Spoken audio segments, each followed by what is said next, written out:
ابا جی، ڈیڈی اور پاپا میں زمین اور آسمان کا فرق ہوتا ہے۔ جب میں نے ہوش سنبھالا اس وقت تمام گھروں میں والد کو ابا جی کہا جاتا تھا۔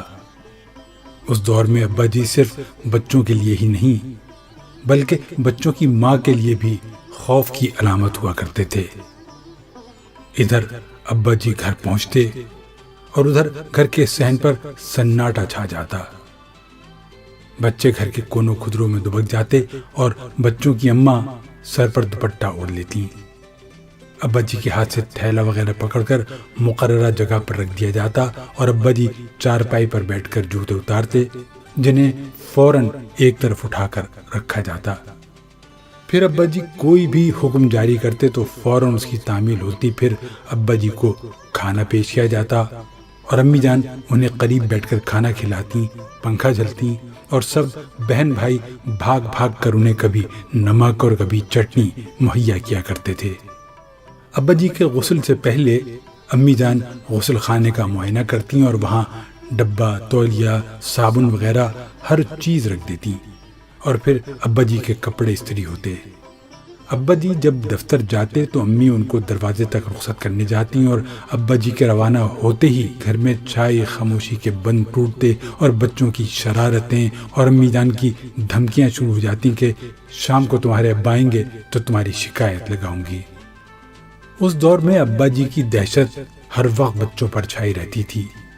مجھے اچھی طرح یاد ہے کہ اسکول کی پروگریس رپورٹ پر ابا جی سے دستخط کروانا ایک مشکل ترین مرحلہ ہوتا تھا۔ پھر زمانہ بدلا تو بچے ابا جی کو ڈیڈی اور ماں جی کو ممی کہنے لگے۔ ڈیڈی کہلوانے والوں کا وہ روب اور دہشت نہیں ہوتی تھی جو ابا جی کہلوانے والوں کی ہوتی تھی۔ ڈیڈی وہ حضرات تھے جو عورت اور مرد کی برابری پر یقین رکھتے تھے اور ان کا خیال تھا کہ بیوی اور بچوں کو ڈرا کر رکھنے کے بجائے ان سے دوستانہ تعلقات ہونے چاہیے۔ چنانچہ ڈیڈی حضرات حکم آخر جاری کرنے کے بجائے مشاورت پر یقین رکھتے تھے اور گھروں میں ان کا طرز عمل ابا صاحبان سے کافی بہتر ہوتا تھا، جو مخاطب کی پوری بات سنے بغیر ہی جوتا اتار لیا کرتے تھے۔ ڈیڈی کہلوانے والے صاحبان کو اگر کھانے میں کوئی نقص نظر آتا تو وہ انتہائی شائستگی سے اس کی نشاندہی کرتے اور ابا صاحبان کی طرح کھانا صحن میں اٹھا کر نہیں پھینکتے تھے۔ ڈیڈی کہلوانے والے بچوں کے سوالات کے جوابات انتہائی پیار و محبت سے دیتے اور بیوی کی طرف سے اٹھائے گئے سوالات و مطالبات کے جواب بھی خندہ پیشانی اور دل بری سے دیتے اور گھروں میں توازن کی فضا برقرار رکھتے تھے۔ زمانہ اور آگے بڑھا اور ابا صاحبان کو پاپا اور والدہ کو ماما کہا جانے لگا۔ یہاں سے گھروں میں ایک بڑی تبدیلی آنی شروع ہوئی اور گھر میں حکمرانی کا تاج پاپا کے بجائے ماما کے سر پر سجایا جانے لگا اور پاپا کی حیثیت گھر میں ایک عام شہری جیسی ہو گئی۔ پاپا صاحبان جب دفتر سے گھر واپس آتے ہیں تو ان کی طرف کوئی متوجہ نہیں ہوتا۔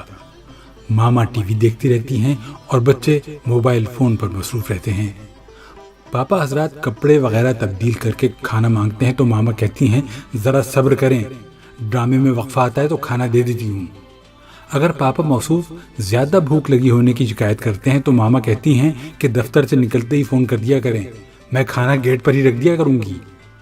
اس جواب کے بعد پاپا دبک کر بیٹھ جاتے ہیں اور ڈرامے میں وقفے کا انتظار کرتے ہیں۔ خدا خدا کر کے ڈرامے میں کمرشل بریک آتا ہے تو ماما بھاگ کر کچن میں جاتی ہیں اور کھانا لا کر شوہر کے سامنے یوں رکھتی ہیں جیسے وہ پیش نہ کیا جا رہا ہو بلکہ اسے ڈالا جا رہا ہو، اور شوہر کے ہاتھ سے ٹی وی کا ریموٹ جسے شوہر نے بیوی کی غیر موجودگی میں اٹھا لیا ہوتا ہے واپس جھپٹ لیتی ہیں اور بولتی ہیں ابھی تو بڑا بھوک بھوک کا شور مچایا ہوا تھا اور اب خبریں سننے کی پڑ گئی ہے، چپ کر کے کھانا کھاؤ۔ اور اگر پاپا کھانے کے بعد ٹی وی کا ریموٹ دوبارہ مانگتے ہیں تو ماما کہتی ہیں کہ چپ کر کے جا کر سو جائیں، اور یوں پاپا حضرات دم دبا کر سونے چلے جاتے ہیں۔ آج کے پاپا کی حیثیت اے ٹی ایم مشین سے زیادہ نہیں رہ گئی ہے، اور میں یہ سوچتا ہوں کہ کہاں وہ کل کے ابا جان اور کہاں آج کے پاپا، زمانہ کیا سے کیا ہو گیا۔